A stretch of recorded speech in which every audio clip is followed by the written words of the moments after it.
সকাল সকাল একটু এই যে মেয়ের স্কুলে যেতে হচ্ছে, তাড়াহুড়া করে রেডি হলাম। আজকের মধ্যে শনিবার আর শুক্রবার একটু দেরি করে সবাই ঘুমায়, বাচ্চারাও ঘুমায়, তো আমি একা উঠে কি করব, সেই জন্য আজকে একটু সকাল সকাল উঠে গেছি।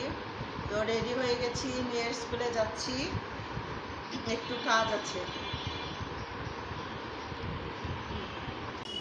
গুড মর্নিং সবাইকে।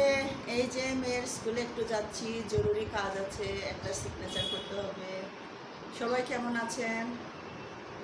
তো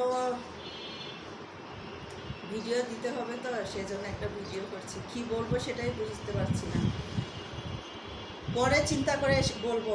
এখন আপাতত যাচ্ছি, আসি, তারপরে কথা বলবো সবার সাথে। আশা করি আজকে আবার সবার সাথে দেখা হবে, কথা হবে। সবাই সেই পর্যন্ত ভালো থাকুন, সুস্থ থাকুন, আর ভালো ভালো নাস্তা করুন।